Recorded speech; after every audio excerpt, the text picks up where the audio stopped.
Signature ce lundi à Doha, au Qatar, d'un accord de coopération économique et commerciale entre le président élu de la Chambre de commerce et d'industrie du Mali et son homologue qatari. L'accord qui va désormais permettre aux deux pays de coopérer dans divers domaines a été signé sous la présidence du Premier ministre Dr Choguel Kokala Maïga. Suite de l'opération Ndjigui du président de la transition dans la région de Ségou après Farako, Souba et Samafulala, Digani et Markani Bougou rallongent la liste des localités bénéficiaires. La conseillère spéciale du président de la transition s'est rendue dans ces localités pour les opérations de distribution de kits alimentaires.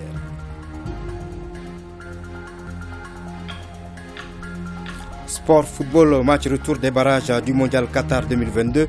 Les Aigles du Mali sont en Tunisie pour réaliser demain l'exploit et obtenir le ticket d'une première phase finale après la défaite du match aller ici à Bamako. Les écrans géants seront installés un peu partout dans le pays pour permettre aux supporters de vivre l'événement en direct sur les antennes de l'ORTM.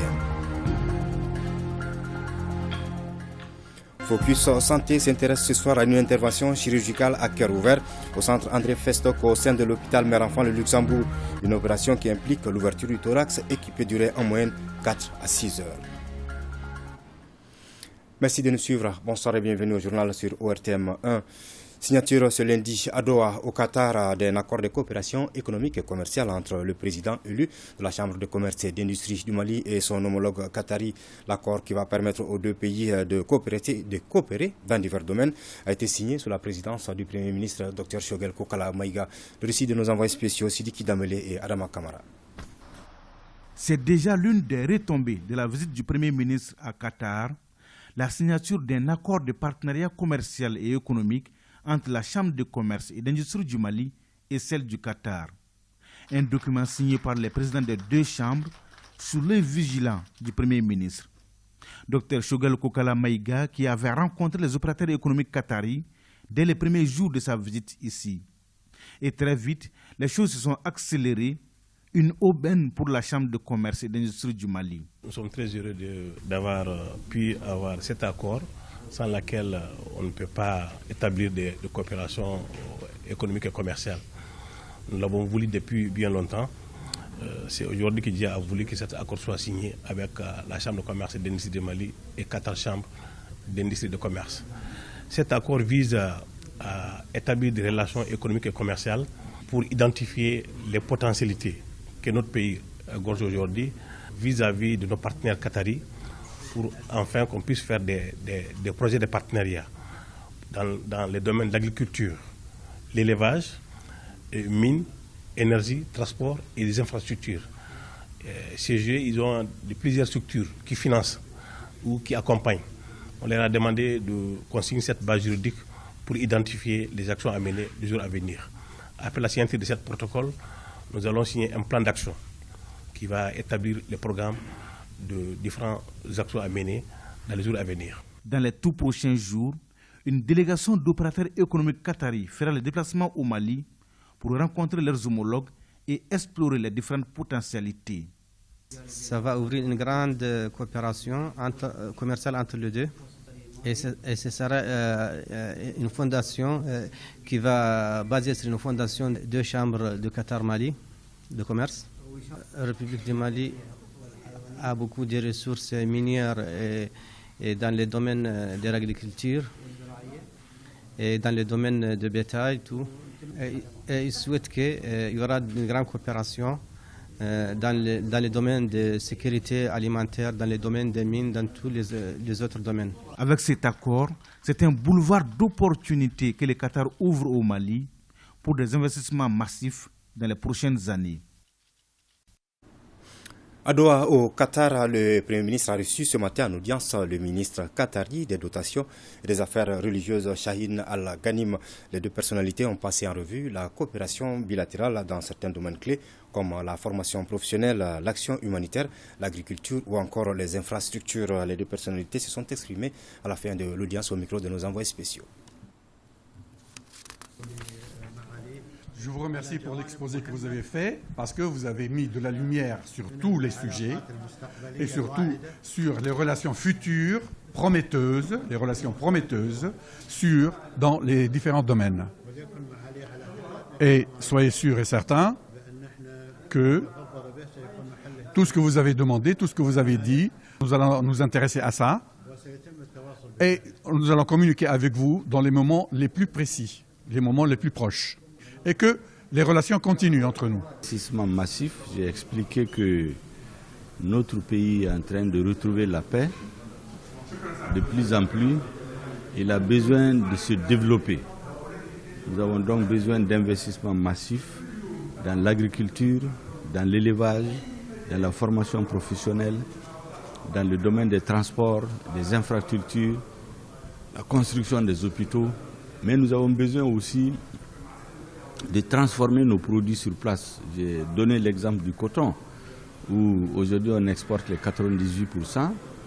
Je vais donner un exemple, 1 kilo de coton acheté avec le paysan, c'est à 250 francs. Quand on le transforme en fil, c'est 4 000 francs. Quand on le transforme en tissu, c'est 10 000 francs. Donc toute cette valeur-là, il faut qu'on la crée chez nous, donner de l'emploi aux jeunes, donner de l'emploi aux cotonculteurs pour qu'on ne soit pas dépendant du prix international, prendre les impôts et taxes, et eux aussi font les affaires. J'ai donné l'exemple du blé. Ils peuvent cultiver le blé. Nous avons une consommation de 350 000 tonnes par an. Et c'est des milliers de tonnes. On peut faire des grands champs de blé, investir, faire le blé chez nous, enlever la consommation du Mali, exporter une partie chez eux, au Qatar, et le reste dans les autres pays africains. Donc chacun trouve son compte. Ça va nous éviter d'être dépendants des importations avec les taux qui fluctuent dans le monde.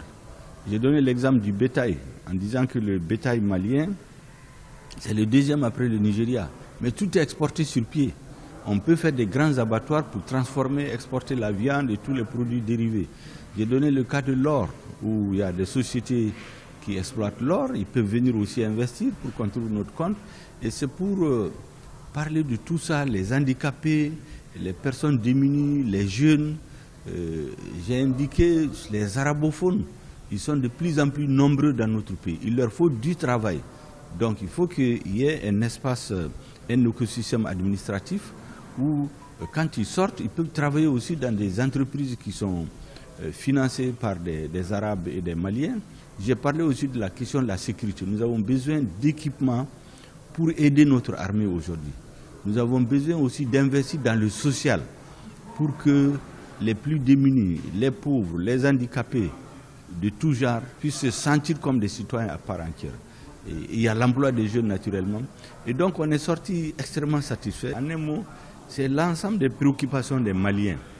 Depuis la sécurité, en passant par l'agriculture, l'élevage, l'industrie, jusqu'à la culture, l'enseignement, les musées, c'est tous les secteurs de la vie sociale qui ont été passés en revue. Démarrage très prochain de projets d'une valeur de 3 millions de dollars américains, soit plus de 2 milliards de francs CFA. La convention a été signée ce matin entre le ministre du Développement rural et l'ambassadeur du Brésil au Mali, en présence du ministre délégué chargé de l'élevage et de la pêche. Un financement qui va permettre de développer les sous-secteurs de l'élevage et de la pêche. Salimata Dao. Par ces signatures, le Mali et le Brésil ouvrent un autre chapitre de leur coopération.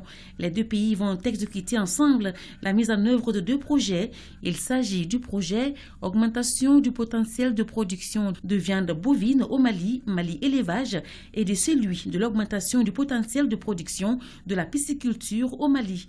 Le Brésil va investir plus d'1,490 milliard de francs CFA dans l'élevage et plus de 735 millions dans la pisciculture.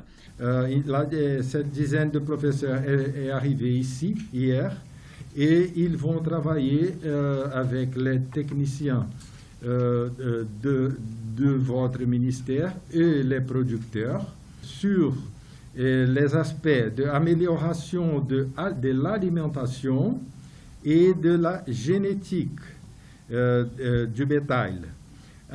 Et aussi sur les techniques pour utiliser dans les abattoirs.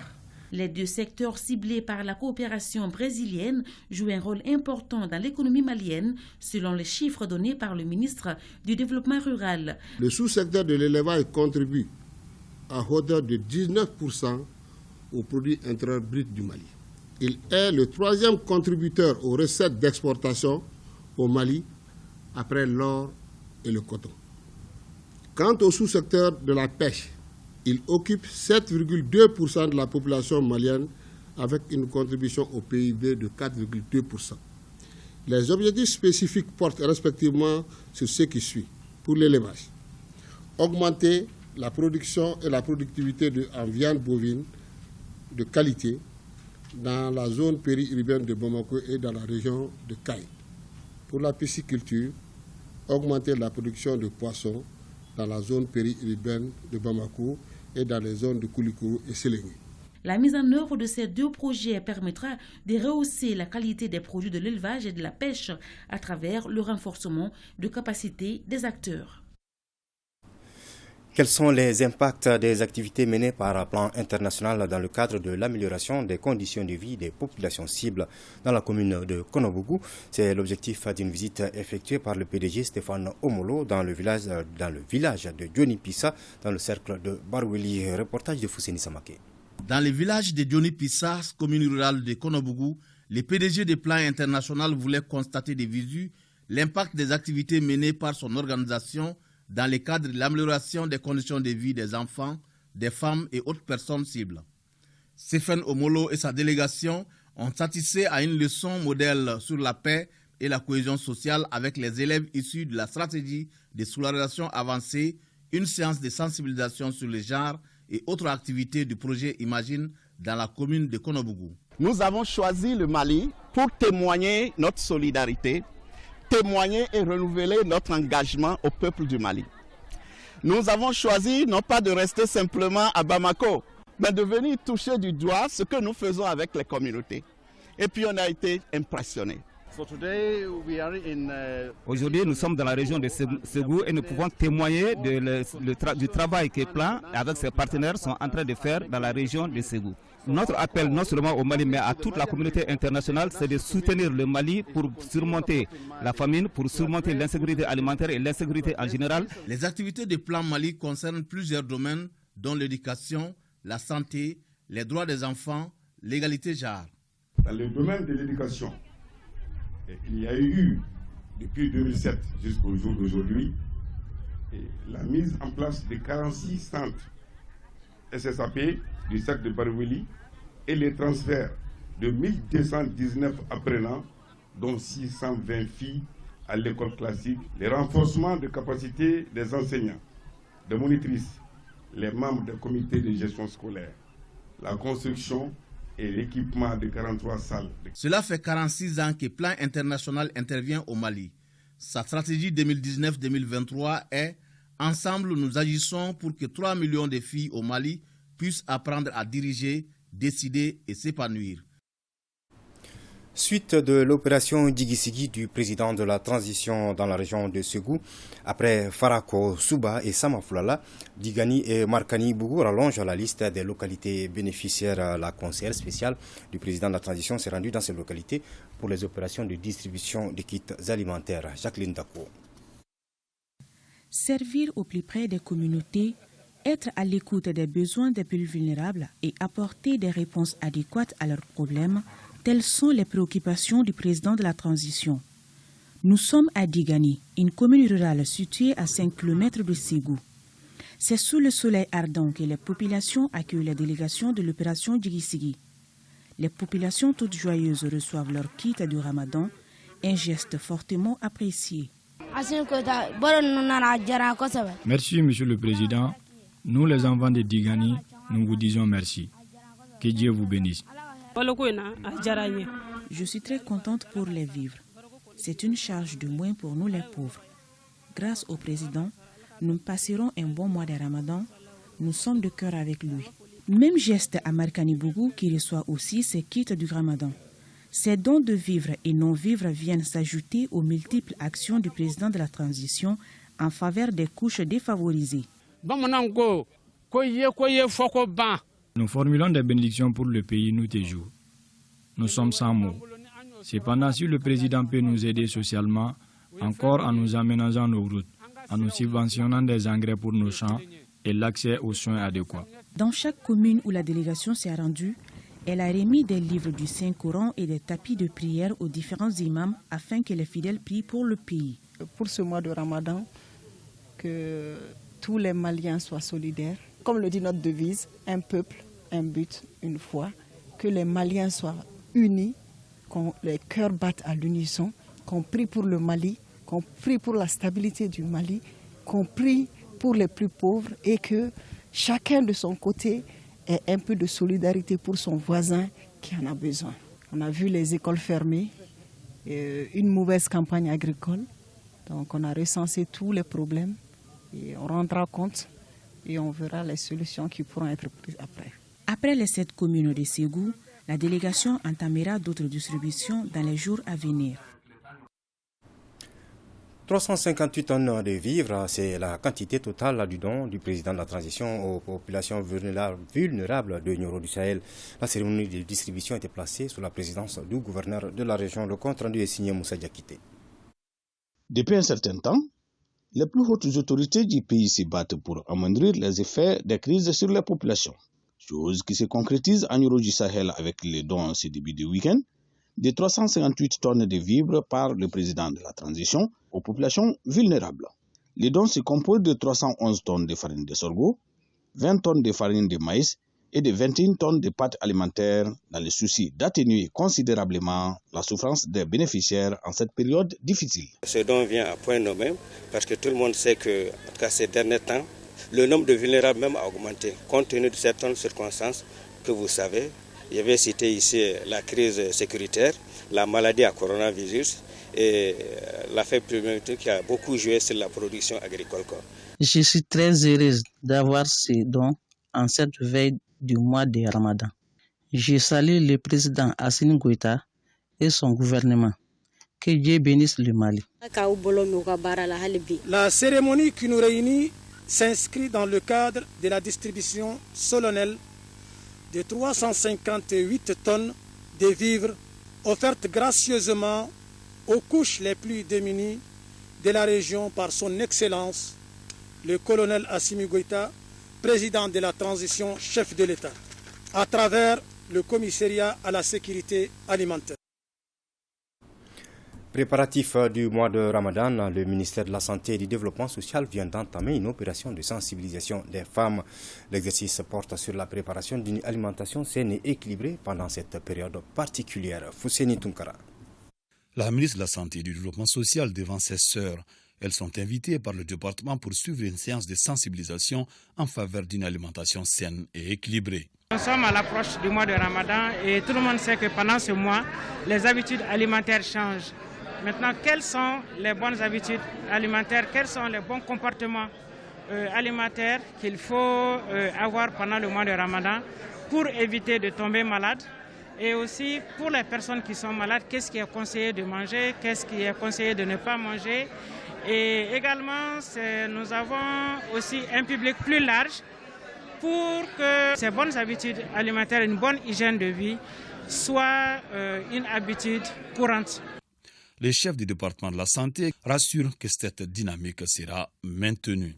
Ce genre de sensibilisation et d'information va continuer, Inch'Allah, au-delà du mois de Ramadan pour que nous fassions la prévention de certaines maladies pour le maintien de la santé des personnes qui sont en bonne santé et éviter les maladies. Et surtout, protéger nos enfants contre certaines maladies. La ministre de la Santé est suivie dans cette approche par sa collègue en charge de la promotion de la femme. Wadidje Founé Koulibaly s'est réjoui de l'initiative et a invité les participantes de faire la restitution auprès de celles qui n'ont pas eu la chance de prendre part à la rencontre. Parlons à présent de la 5e édition du Forum économique des jeunes entrepreneurs. 12 trophées ont été décernés au cours d'un dîner gala aux femmes qui se sont distinguées dans leur secteur d'activité. L'événement est une initiative de l'organisation des jeunes patrons. Ibrahim Kaoukonate. Ce dîner gala de l'OGEP, l'organisation des jeunes patrons, marque la fin de la 5e édition du Forum économique des jeunes entrepreneurs. Ce couronnement a été l'occasion pour les organisateurs de mettre en compétition les universitaires. L'entrepreneuriat, c'est le créneau porteur pour les jeunes demandeurs d'emploi. Et nous sommes intéressés aux jeunes en milieu universitaire parce qu'il faut leur parler de ça, les préparer pour qu'ils puissent véritablement prendre la décision d'aller vers l'entrepreneuriat. Sur 6 établissements en compétition, 3 universités de la place ont été primées, respectivement Marie Sinclair qui représentait la région de Sikasso, Technolab, la région de Gao et EcoSup, la région de Tombouctou. Auparavant, les trophées du baromètre spécial 8 mars ont été décernés à 12 femmes brillantes, chacune dans son domaine. Les femmes du média, notamment notre collègue Assa Soumaré, la présidente de la CAFO et une représentante de la diaspora. Les trophées ont été remis par l'invité d'honneur de la soirée, le colonel Lamine Kapori Sanogo, gouverneur de la région de Koulikoro. C'est une grande joie pour moi aujourd'hui et c'est une fierté. C'est une fierté pour nous les femmes de voir nos efforts récompensés. C'est une innovation. La nuit du jeune patron, dans un premier temps, l'entrepreneuriat jeune est mis ici en avant.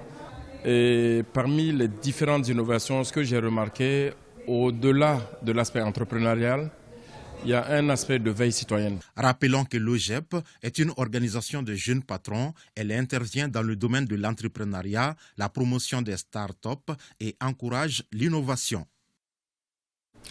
Cérémonie de revue à mi-chemin des subventions spéciales d'auto-assistance de l'ambassadeur des États-Unis au Mali au titre de 2021-2022.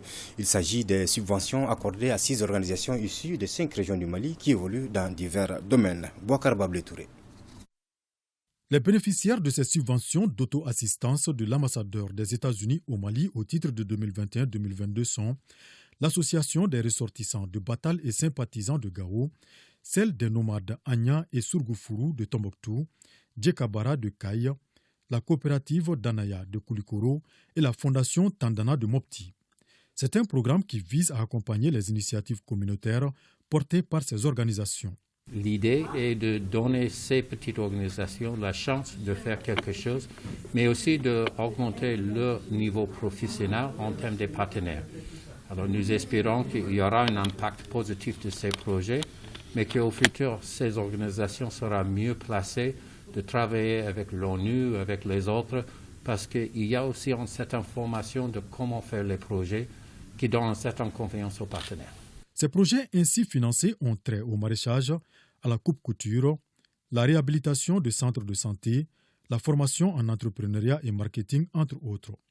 Avec ce programme qui a démarré en octobre 2021, il s'agit de faire le bilan à mi-chemin des activités des projets qui arrivent à terme en septembre 2022. Au nom de tous les récipiendaires, je félicite l'ambassade pour tous les récipiendaires qui ont bénéficié de cet acte. Et nous remercions bien notre coordinateur et les autres de l'ambassade. Nous sommes déjà au 4e financement et nous sommes en train de mettre en place une bande multifonctionnelle avec les femmes d'intérêt d'Itassi. L'impact de ce projet souhaité est que ces femmes augmentent leurs revenus. La cérémonie a été marquée par la remise de chèques de $10 000 américains, soit plus de 4 millions de francs CFA aux différents récipiendaires. Tenue de la 27e session du conseil d'administration du conservatoire multimédia Bala Faseke Kouyaté, la session dite budgétaire a arrêté son budget à la somme de plus de 990 millions de francs CFA. Alpha Maïga. Nous ne sommes pas à un concert, mais plutôt avec les étudiants du conservatoire multimédia Bala Faseke Kouyaté. C'est pour la tenue de la 27e session du conseil d'administration du conservatoire. Un établissement public à caractère technologique, scientifique et culturel. Occasion pour les administrateurs d'évaluer les activités menées et celles programmées pour l'année 2022. On a pu sauver l'année académique et nous avons pu faire le concours d'entrée pour la nouvelle année. Pour le programme d'activité de la formation des étudiants et puis la participation à la promotion et au développement du patrimoine culturel malien, organiser des créneaux d'activité. En dépit de ce rôle de pérennisation et de valorisation du patrimoine culturel, le conservatoire se trouve confronté à des défis comme l'insuffisance des ressources humaines qualifiées, le faible niveau de mobilisation des ressources propres. Pour cela, il faut un budget. Le sujet est bien au centre de la session. Le budget de 2022 s'élève en recettes et en dépenses à la somme de 998 967 000 francs CFA, soit une augmentation de 35,55%. Il ressort des documents soumis à notre appréciation. Des résultats encourageants ont été obtenus par la direction générale. Le conservatoire multimédia Bala Faseke Kouyaté, c'est 19 ans d'existence, avec cette année 215 étudiants encadrés par 60 enseignants. Le rectorat de l'Université des sciences, des techniques et des technologies de Bamako a lui tenu la 13e session de son conseil d'administration. Au menu, le rapport d'activité 2022 et la validation du budget. Le point avec Fanta Mamanyentao. Cette rencontre a été l'occasion pour les administrateurs de faire le bilan de l'année scolaire 2021-2022. Au titre de l'année 2022, le budget de l'Université des sciences, des techniques et des technologies de Bamako se chiffre à plus de 7 milliards de francs CFA, soit une diminution de 22% par rapport aux crédits mobilisés en 2021. Pourtant, les administrateurs jugent l'année 2021 satisfaisante. Mes perspectives sont que nous allons faire de telle sorte que la gouvernance de l'université soit améliorée, tout en sachant que l'USTTB est une université que je considère qui a le leadership dans le développement de l'enseignement supérieur déjà. Le recteur de l'USTTB a rappelé qu'au cours de l'année 2021, des résultats importants ont été obtenus tant sur le plan académique que celui de la gouvernance. L'année 2022 marquera un tournant dans la vie de notre université. Elle connaîtra une grande réforme, à savoir la relecture des textes sur les conditions d'accès, le régime des études et des examens dans les structures de l'USTTB. Ces conclusions consacreront la suppression du numerus clausus à la faculté de médecine et d'odontostomatologie et à la faculté de pharmacie et permettront une gestion plus humanisée des étudiants dans l'ensemble de nos structures de formation. À noter que l'USTTB a signé le 15 mars dernier 2 conventions de partenariat, respectivement avec la Direction générale de la protection civile et l'École de maintien de la paix à Lyon-Blondin-Bey. Ces conventions portent sur la mise en place des masters sur la gestion des risques de catastrophes d'ici fin 2022. Conseil d'administration toujours avec cette fois-ci la 3e session ordinaire de l'Institut pédagogique universitaire. Ici, les administrateurs s'attellent à la mise en œuvre efficiente des missions régaliennes, la pédagogie universitaire, l'ingénierie de la formation, la didactique de la discipline et la pédagogie numérique. Fademba Keita. 3e session ordinaire particulière pour l'Institut de pédagogie universitaire puisqu'elle se tient au moment où la structure est dirigée par une équipe transitoire après que le professeur Brema Tunkara fit valoir ses droits à la retraite le 31 décembre 2021. Pour Dr Alou Agouzoum, directeur général par intérim, les administrateurs présents doivent mettre l'accent sur la vulgarisation de la pédagogie numérique. Il a également au centre de ses actions pour cette année universitaire et les années à venir la formation des formateurs et l'usage optimal des ressources accordées par l'État. Continuer, améliorer et renforcer les programmes de formation des IS dans les domaines clés de l'IPI. Initier et opérationnaliser un certain nombre de laboratoires de recherche nécessaires au respect des standards académiques. Démarrer de nouvelles offres de master. Initier et proposer à la TITEL une formation systématique de 2 à 3 mois des enseignants-chercheurs nouvellement recrutés avant leur mise en service.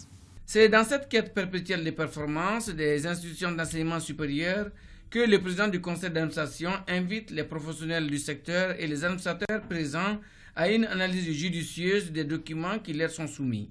Documents qui sont le compte-rendu de la première session extraordinaire du conseil d'administration, l'examen et l'adoption du rapport d'activité 2021, l'examen et l'adoption du rapport financier 2021, l'examen et l'adoption du plan d'action budgétisé 2022, l'examen et l'adoption de la maquette du master en évaluation de politique. Les résolutions pertinentes issues de cette session doivent contribuer à la réussite et à la pérennisation des activités de l'Institut de pédagogie universitaire.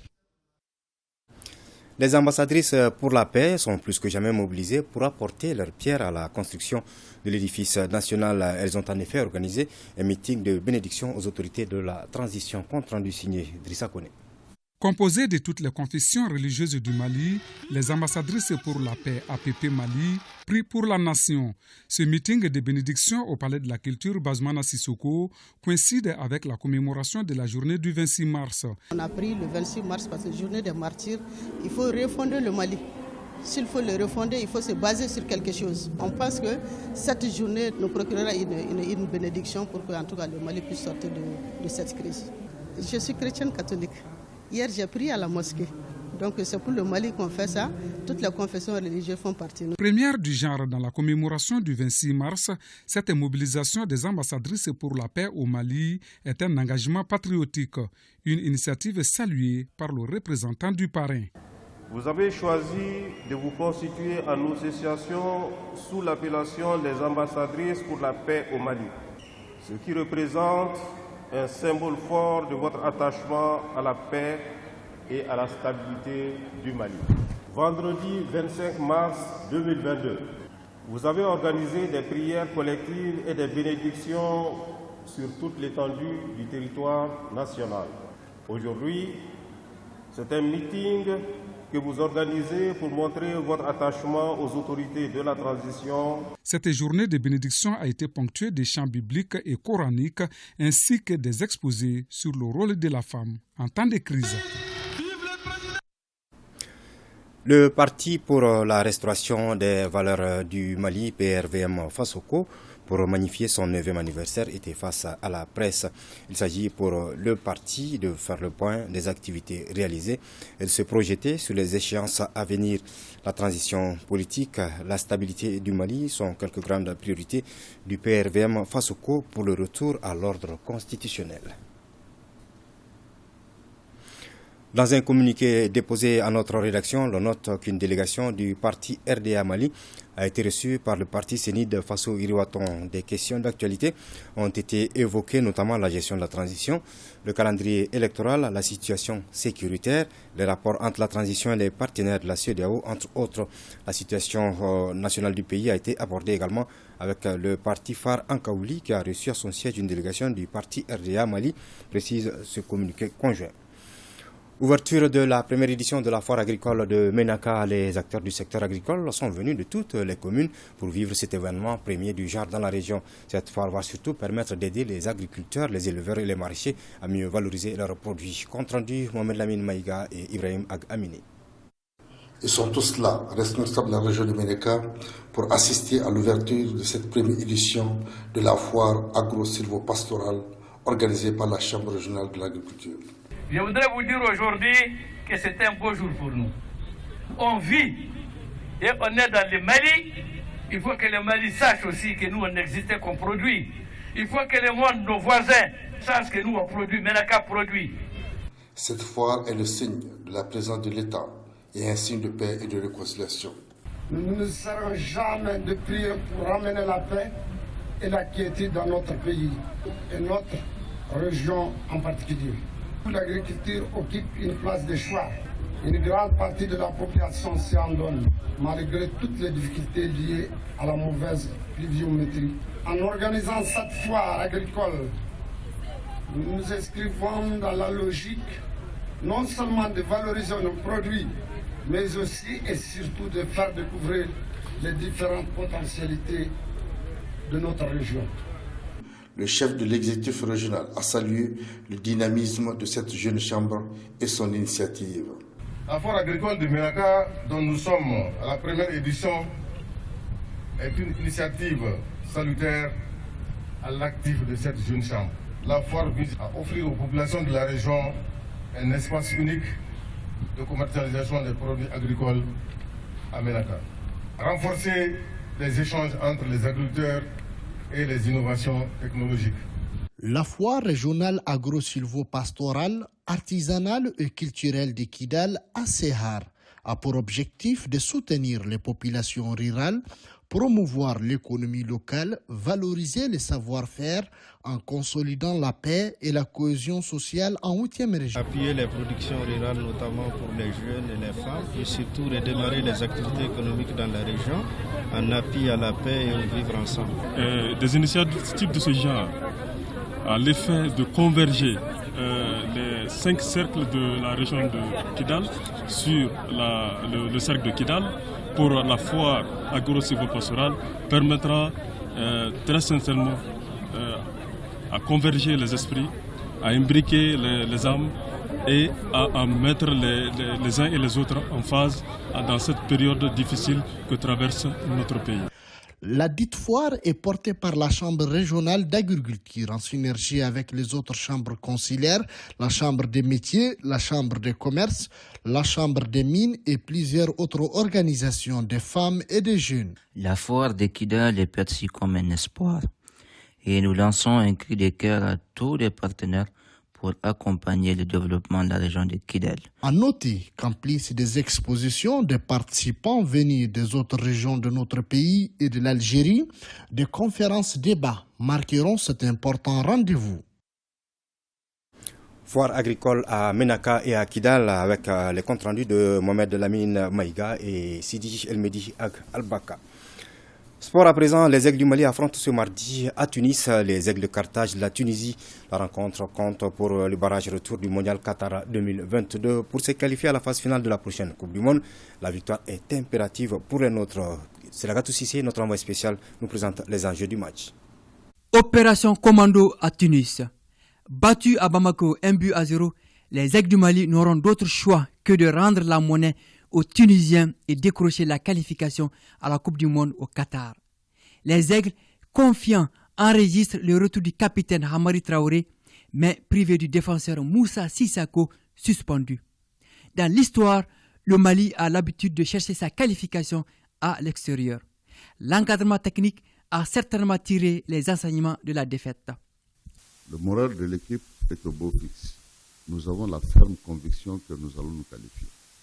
Parce qu'il s'agit d'un match de football, l'adversaire est allé gagner sur notre terrain, rien ne nous empêche de gagner ici en terre tunisienne. L'attaque des Aigles du Mali, souvent en panne sèche, saura-t-elle trouver la bonne carburation? Les Tunisiens vont-ils réussir à barrer la route du mondial aux Maliens? Malgré cette avance d'un but, les supporters tunisiens restent tout de même méfiants. Ils ont encore en mémoire le traumatisme match d'ouverture de la CAN 94 perdu face aux Aigles du Mali sur les installations. La météo annonce 10 degrés au coup d'envoi. C'est ici sur la pelouse du stade olympique de Radès que les Aigles du Mali tenteront d'écrire l'histoire du football malien, disons leur histoire à eux. Le chemin de la Coupe du Monde passe par une victoire éclatante ce mardi face à la Tunisie. Voilà notre envoyé spécial à Tunis, Stragatou Sissé, justement par rapport à cette rencontre Tunisie-Mali. Voici le contenu de ce communiqué de presse dans le cadre du match retour Tunisie-Mali comptant pour les éliminatoires de la Coupe du Monde de football Qatar 2022 qui se joue ce mardi 29 mars 2022 à partir de 19h30 au stade Radès de Tunisie. Le gouvernement, en collaboration avec certains partenaires, a décidé de mettre en place des écrans géants sur certains sites du district de Bamako. Cette opération est réalisée sur les sites suivants et grâce à la collaboration des partenaires ci-dessous. 1. Stade du 26 mars, ministère des Sports et Orange Mali. 2. Pavillon des Sports EDM SA, Somapep SA, Somajep SA. 3. Palais de la Culture, ministère des Mines, de l'Énergie et de l'Eau et Société Afrilight. 4. Stade Omnisport Modibo Keita, Orange Mali. 5. Autres sites, Kati, Ségou, Terrain Chabal et Lefiabgou, Orange Mali. Cette deuxième opération de proximité a pour objectif de permettre aux nombreux supporters d'assister au match en direct.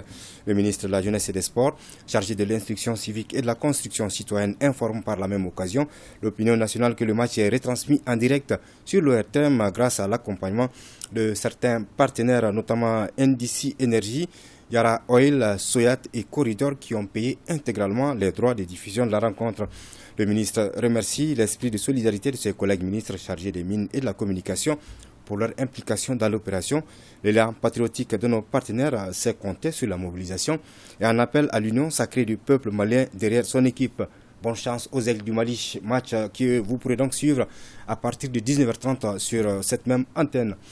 Parlons santé à présent avec le point Covid de ce lundi 28 mars 2022. Sur 887 tests réalisés, les services de santé ont détecté un seul cas positif. 2 personnes sont guéries et on enregistre 0 décès. 43 personnes sont sous traitement. Pour vous protéger et protéger les autres, suivez les mesures de prévention et faites-vous vacciner. Santé, encore. Focus Santé donc s'intéresse ce soir à une intervention chirurgicale à cœur ouvert au centre André Festoc au sein de l'hôpital Mère-Enfant le Luxembourg. Une opération qui implique l'ouverture du thorax et qui peut durer en moyenne 4 à 6 heures. Attention, certaines images peuvent heurter la sensibilité. Barakissa Ouattara. Le patient du jour est un jeune de 17 ans. Il souffre de valvulopathie. C'est une maladie qui survient généralement chez des personnes qui ont des angines à répétition. Ce patient va donc subir un remplacement d'une valve neutrale et une réparation sur l'autre. Donc, une chirurgie à cœur ouvert. C'est des chirurgies au cours desquelles le cœur et les poumons sont remplacés par une machine qu'on appelle circulation extracorporelle. Donc pour travailler dans le cœur, on est obligé de mettre des canules, c'est-à-dire brancher le cœur, mettre des mécanismes qui permettront de brancher le cœur à cette machine. Et le sang du patient est dérivé vers la machine, oxygéné et réinjecté au patient. Il s'agit d'une intervention lourde sur le plan chirurgical et parmi les plus risquées en raison de la manière dont elle se déroule. Pour ce cas précis, on a fait ce qu'on appelle, comme geste, on a fait ce qu'on appelle un remplacement de valve mitrale, c'est-à-dire qu'on a enlevé complètement la valve malade au niveau du cœur, c'est-à-dire on a travaillé d'abord dans les cavités gauches, puis dans les cavités droites. Dans les cavités gauches, on a réséqué la valve mitrale, c'est-à-dire qu'on a complètement enlevé la valve malade, qu'on a remplacé par une prothèse que vous avez vue. Et nous avons fermé aussi le recul, parce que chez ces patients, il y avait un risque élevé de thrombose, donc de caillots dans l'oreillette après la chirurgie. Donc on a fermé l'auricule, un endroit qu'on appelle auricule gauche, pour éviter qu'il y ait des caillots dedans. Le troisième geste, c'était les cavités droites, c'est la plasie tricuspide. La valve tricuspide aussi était très malade. Donc ce que nous avons fait une plastie, c'est-à-dire on a mis un anneau, une prothèse aussi, un anneau, et nous avons fait des points sur les commissures pour que la valve soit étanche. Au bloc opératoire, 9 personnes de différentes spécialités interviennent directement sur le patient. 2 chirurgiens, 2 instrumentistes, un penseur, un perfusionniste et 2 anesthésistes. Le rôle de l'anesthésiste, comme toute chirurgie classiquement, c'est d'abord d'endormir et de maintenir le malade en vie. Mais en chirurgie cardiaque, c'est aussi surtout veiller sur le cœur. Quand le chirurgien opère le cœur, il doit veiller à ce que lorsque le travail de chirurgie se passe très bien, qu'on puisse redémarrer le cœur en bonnes conditions et il puisse mettre des drogues pour maintenir le cœur, et puisque son travail se termine en réanimation. La réanimation, elle, est une autre étape. Ce qui a attiré notre attention, c'est le redémarrage du cœur. Au dire de l'anesthésiste, à un moment donné, ils doivent faire arrêter le cœur pour bien implanter la valve. Vous avez vu maintenant, le chirurgien arrive à travailler à l'aise parce que c'est un organe qui est en mouvement, qui se contracte, donc il ne peut pas travailler lorsque l'organe bouge. Donc c'est ça qui fait qu'on est obligé d'endormir et d'arrêter le cœur. Et le fait que le cœur soit arrêté ne veut pas dire que la personne n'est pas parmi nous. Le malade est parmi nous, il est maintenu en vie à travers nos machines. C'est ce qui fait d'ailleurs la spécificité de cette chirurgie. Et au bout de 2 à 3 heures, ils vont redémarrer le cœur. Mais apparemment, il y a un problème. Le cœur, il avait repris, mais il est parti à un rythme très accéléré. C'est ce qu'on appelle une fibrillation ventriculaire. Et donc, en ce moment, on a fait un choc électrique pour normaliser. Et à chaque étape, il y a un risque, en fait. Chaque étape, les moments de cannulation, comme vous avez vu, quand on branche la circulation extracorporelle, il y a beaucoup d'incidents qui peuvent survenir. Et donc, ça demande énormément de concentration. À chaque étape, que ce soit la cannulation, que ce soit la résection de la prothèse, la mise en place de la prothèse, et même le sevrage en quittant la CEC, c'est-à-dire en sevrant le malade de la machine, il y a beaucoup d'incidents qui peuvent survenir. C'est donc un travail très collégial où chaque maillon de la chaîne est indispensable. Ils sont presque à la fin de l'intervention et c'est là que le cardiologue fait son entrée pour une deuxième fois. Il se réfère sur l'échographie pour voir si le travail est bien fait. On fait c'est une échographie transœsophagique, on passe par l'œsophage. Vous voyez la sonde, mais ici il n'y a pas de caillot, mais il y a une contraste spontanée. Donc après l'intervention, quand ils vont finir également, on va également y refaire l'éTO pour voir la prothèse qu'ils ont mise, est-ce que c'est bien, elle est bien mise en place ou pas, s'il n'y a pas de fuite paraprothétique ou pas. Une fois l'intervention terminée, les chirurgiens referment le sternum le plus souvent en utilisant des fils en acier. Il s'agit de fils inoxydables, très solides, qui permettront de faciliter la cicatrisation de l'os. Ensuite, le patient est directement amené dans le service de réanimation où il devra passer un bon moment. Là aussi, il sera sous surveillance de l'anesthésiste. Au lendemain de cette lourde intervention, notre patient se remet visiblement peu à peu, même si la fatigue se lit sur son visage. Maintenant, ça va. Je me sens bien.